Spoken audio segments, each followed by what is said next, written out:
Yo, what's up, family? Before we start the video, please leave a like, subscribe, and share it in everyone that you can. Just read out there a little bit more. With that being said, let's get right into the video. The Cleveland Cavaliers beat the Boston Celtics in their second meeting this season, 115-111 in Cleveland. This was a really good game to watch, so let's get into the film. Alright, how y'all doing? I hope y'all doing good. If you're new here, welcome. If you're not, make sure to take your shoes off before you come in the house. And the second game of this great matchup did not disappoint. Of course, we got injuries on both sides with both teams, but this still was a really good game, so let's get right into it. So, got two high ball screens for Donovan Mitchell, and in the first matchup, we didn't have Kristaps Porzingis, so the rim protection was a little shaky. It was still not great in this game. You know, the Cavs still beat us at points in the paint, which a lot of teams are going to do just because of the way we play. But here, we got some great rim protection by KP, and then we come down in transition. We got cross matches. We got JT on Darius Garland, right? This is the matchup we were going to all night. The Celtics got this during ram action. They got it in cross matches. They got it with just a regular screen. The Cavs adjusted late in the fourth quarter to this, but Tatum on Garland and just everybody else, right? It's not just the makes and misses with Tatum on Garland. It's the other things that it creates. It creates offensive rebound opportunities. It creates rotations when the Cavs send an extra guy. So please do not just look at Garland's defensive numbers on Tatum. But with that being said, the Celtics get the mismatch. Tatum does a nice job, does the right thing, puts his shoulder into Garland multiple times. He misses the layup, which is going to happen, right? But this is where he goes wrong at. Hangs his head, right? He did this multiple times in this game. Hangs his head down. They get a 4-on-5 opportunity. Now they're running transition. The Celtics are scrambling. Darius Garland pump fake drive, gets easy mid-range, but they still have numbers in the paint because Tatum didn't get back. And here the Cavaliers do an excellent job on this handoff, switching up and switching into space. We see this a lot of times with Drew and Derek White, where Drew will hand this ball off and Derek White will shoot as soon as he sees the person guarding Drew. If they don't step up, he's shooting the ball, and it's been so effective this season. This time we got the handoff. Donovan Mitchell steps up into Sam Hauser's airspace, strips the ball, and they get a steal. All right, so the Celtics go to their own double ball screen look, and the Cavs were switching all night, right? It didn't matter who it was. So you got a Coro screen from KP. I'm guessing Donovan Mitchell thought that Jared Allen was going to switch this because they were switching the entire night. Like everything they did, they were allowing switching. But Jared Allen goes up to Tatum and then ducks back. Donovan Mitchell is confused. He's not up to guard, and Tatum gets to pull up three. And if it ain't broke, don't fix it. They go back to the same double ball screen look, but Okoro ices the KP screen. So KP just fades into space. Now we got a little 2-on-1 over here. This caused some confusion for Jared Allen. He just leaves Tatum out. And you see Okoro and Darius Garland, they both had their hands in the air. This caused some confusion for Jared Allen. And once again, if it ain't broke, don't fix it. They go back to the same look, but this time out of ram action. And then they get the switch on Garland, so nothing else has to be done. We've seen them come off the ball screens. We've seen them ice the screen, and he goes the other way. Once he gets Garland on them, there's nothing else to do. Now, this shot does get blocked. A great play by Evan Mobley, but at least with Celtics 3. And something that I noticed in the rewatch that was really effective for the Cleveland Cavaliers was these screens very early in the shot clock. So I'm talking 21 seconds, 22 seconds, 19 seconds, right? The defense isn't all the way set. They're still backpedaling. As you can see, every Celtic is still backpedaling. We're not fully set. When Garland or Darius Mitchell, when Garland or Donovan Mitchell got the ball, right? It was either off rebound or somebody passed it to him. They got directly into screen and roll very early in the shot clock, and they set these high. So this is a step-up screen. They set it right under half court, so they can have more space to get downhill at this big. This caused so much problem for the Celtics. This was either them getting downhill to a floater or mid-range, or them driving caused the defense to rotate, and they made plays for others. So here we got the screen. This roll by Jared Allen is going to draw Luke Cornett in from George Niang, a pass and a three. And the Celtics, like within the beginning of this game, they were just really stagnant. They were stagnant the entire game. Like they had no movement. Like more often than not, there were spurts of them having ball movement and player movement, and those led to runs. But for majority of the night, of course, it's hard to do or hard to replicate the overall success of the offense without Jaylen Brown and Derek White. But the Celtics were just very stagnant in this game, and this was just another one of those possessions where the Celtics run a Spain action, but like the pace of the handler and the pace of the play is just very slow. Cleveland does a nice job of playing it, just making sure not anything's easy. And with 9 seconds on the shot clock, Tatum's at the logo, right? And they have to pass off to Peyton Pritchard, who can make things happen in these situations, but it was just very stagnant possession. All right, so I like this look by the Cavaliers. We got the ghost screen by Evan Mobley. pass to him, he's going to get right into the Chicago action. A dribble handoff to Karis LeVert, and his Euro step is very creative here. He does the pump Euro. The first step is the pump fake. Makes Porzingis thinks he's going up, he jumps, and he finishes over. Again, these early shot clock screens, and they set him really high so Donovan Mitchell or Darius Garland can get downhill, get a full head of steam going at the defense. But here, Donovan Mitchell just chicken wraps our whole team. Fat, oh Lord, fat. Son, hey, Drew, I haven't seen Drew be did like this in a long time. I'm talking this whole game, but that's neither here nor there. But Donovan Mitchell chicken wraps our whole team. George Porzingis and Sam Hauser in off the corner on George Niang. And that's supposed to help strong side corner, and that's why. All right, so this was an out of timeout play, and of course you see here Joe Mazzulla called timeout, but because of the Celtics haven't scored in 3 minutes. But it's not even that. They were not moving the ball. They weren't moving themselves. Cavs were making things tough, but they also just weren't helping themselves. So he called timeout, made sure they ran something out of this play. Flare screen for Peyton Pritchard, but it's just a screen for them to go set stagger screens for Sam Hauser. He gets off. Donovan Mitchell's lagging behind just a little bit. The threat of Sam Hauser shooting the ball gets Donovan Mitchell, so he closes out to him as he's going to shoot the three. He got his hand up. Hauser pump fakes, does a nice job evading Evan Mobley. Again, that pump Euro that we saw Karis LeVert do seems to be really effective in the NBA now. The pump evading Evan Mobley in the left-hand layup. And here Tatum talking to the refs again. I thought he had a really solid game. He had 33, 8, and 4. Just missed some opportunities late and throughout the game, which is bound to happen. He's not perfect, but he cannot do this. And you guys know I'm not the type of guy to pile up on Tatum, even when he's not scoring, right? If he's effective in a game, I try my best to debunk that. Go check my channel. I have so many videos on Tatum, right? But he can't do this. Now, with that being said, I do believe that this was a foul. You look at when Tatum shoots the ball, right? He's here, Garland is here. As he shoots the ball, watch where Garland ends up. Garland moves forward into his airspace and is under his ankle. This should have been called a foul. Does he deserve the foul? Yes, it was a foul. So he falls because of that, right? So I would have cut him some slack if he failed and the first thing he did was get up and run back, right? He doesn't do that. He falls, goes this way towards the referee. The play is this way, brother. Then he gives up a three. Again, do I think Tatum deserves that call? Yes. He failed because of the foul. But as a leader of this team, as the best player, you can't do this twice in one half because they both led the points. All right, so here we are in the third quarter. This was the 5th straight point by Donovan Mitchell in the first minute of the quarter. There's not much we can do about this. And this is why I say, again, it's more than just Darius Garland misses and makes when guarding Tatum, right? So look at this, right?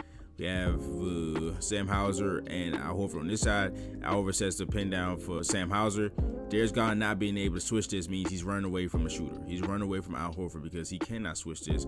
Sam Hauser, they flip the action. Sam Hauser then sets the pin down for Al Horford. He gets an open three. And then Garland not being able to switch gives up an open three. Evan Mobley contests. Now Darius Garland's in a position where he has a rebound and box out. He does a nice job putting a body on Sam Hauser. Sam Hauser's just too tall. Take advantage of him in that sense. Gets the offensive rebound that leads to a Tatum three.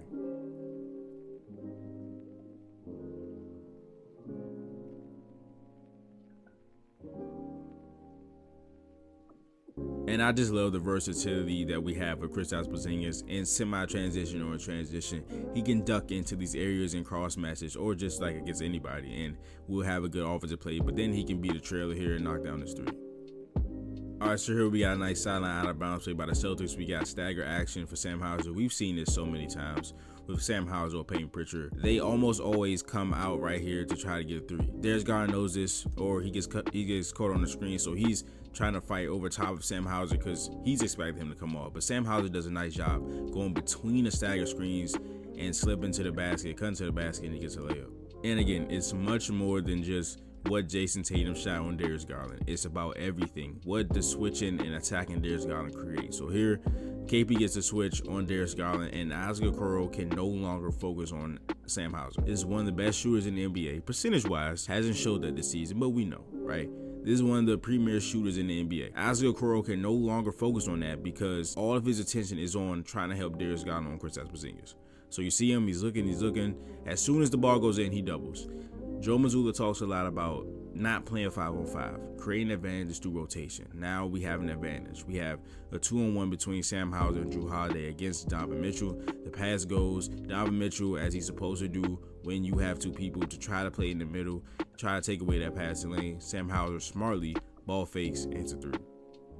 So earlier I talked about like Donovan Mitchell switching up into space. There was a Drew Holiday handoff to Sam Hauser. Donovan Mitchell came up on the switch, took away Sam Hauser's airspace and stole the ball, right?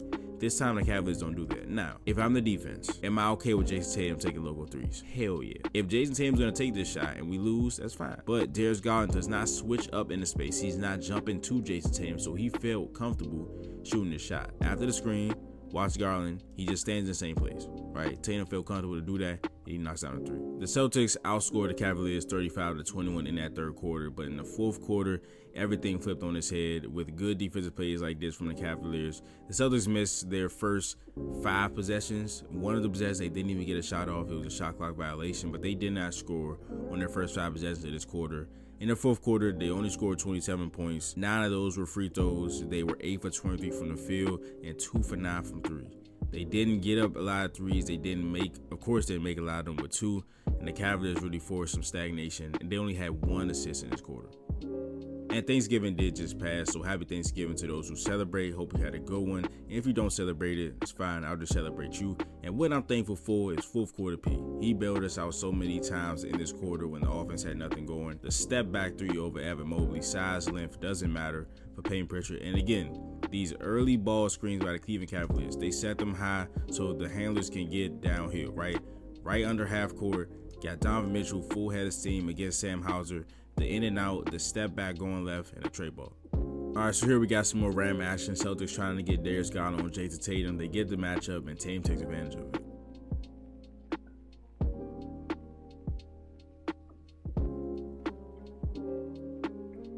And then late shot clock, Donovan Mitchell just hits a crazy absurd shot to answer. And then we had an adjustment by the Cleveland Cavaliers. So all night they were giving up the switches, just letting Darius Garland guard Tatum and Kristaps Porzingis, right?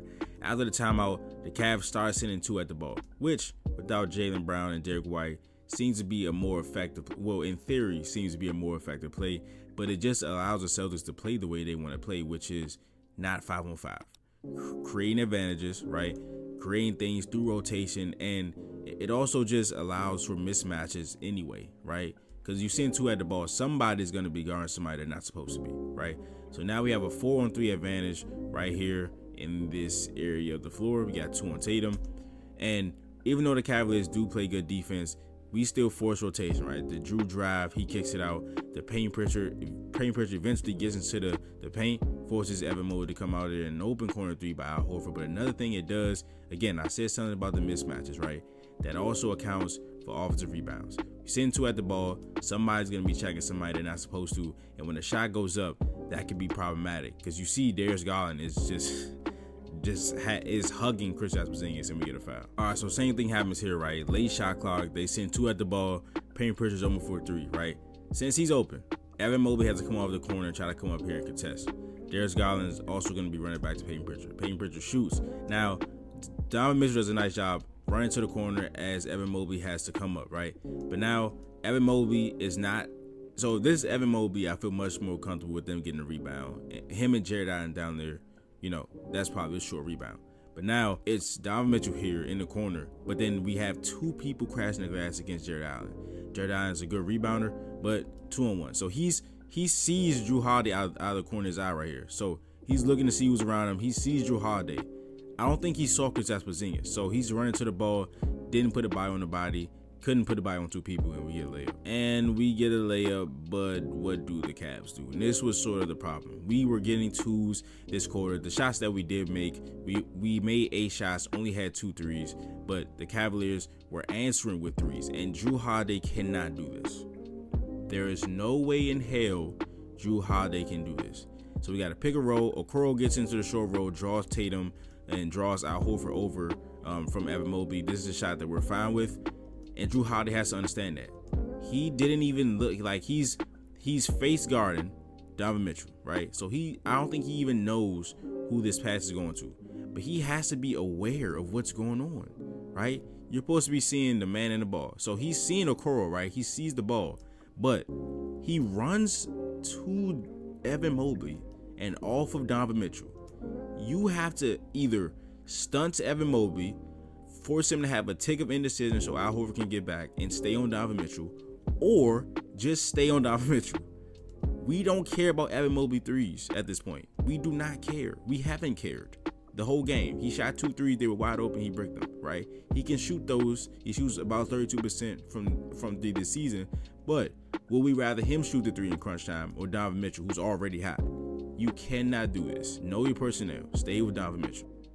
Again, Peyton Pritchard trying to bail us out with the post up against Darius Garland. Post up, he gets 2 points right there. And again, out of the 8 shots we made in the fourth quarter, 6 of them were twos. Nothing wrong with twos. But the Cavaliers flipped our strategy. Again, holy shit. The Cavaliers flipped our strategy against us. We were taking twos in the fourth quarter. They were taking threes. They were 12 for 17 in the fourth quarter and 6 for 9 from 3. Donovan Mitchell had 20 points in the fourth quarter, 6 for 6, 4 for 4 from 3, and 4 for 4 from the free throw line. He did not, when the basketball left his hands to try to go in the basket, he didn't miss it. From the field, from 2, from 3, from free throw, and we were getting twos by the end of the game, and they were getting threes and free throws. And again, we got an early shot clock, pick and roll, a high pick and roll, again, right by mid-court, so Donovan Mitchell can get downhill. He gets a good screen by Mobley, gets Drew Holiday trailing, he gets downhill on Al Horford for the floater. All right, sure, we got DG on Tatum. They don't send 2 this time. Tatum just misses a layup, right? He got the matchup, did exactly what he wanted him to do, got some contact, but I don't think this is a foul. I don't think you can call that. And he just missed the layup, right? That's fine. But this time, you know, he complains, but he gets back, right? He's running back. The first thing he does is run back. Cool. Don't want my 6'10" star missing a layup in crunch time. The things happen, right? That's fine. It's a regular season. It's cool, right? But here, this play happens because of the hotness of pause. Because of Donovan Mitchell scoring so many points in this fourth quarter. And they set the pick. Well, Coro sets the screen here, and Kristaps stays longer than usual because he wants to make sure that Pritchard is in front of Donovan Mitchell and that he has no space to get a pull-up 3 from half court, because that's just how he was feeling in this fourth quarter. Then they get the ball to Isaac Okoro, creates an advantage, Evan Mobley with the corner cut and a dunk. But that is the video. If you enjoyed it, please leave a like, subscribe, and share any and everyone that you can, just so you out there a little bit more. And I will see you guys next video. But this is Nick. Peace.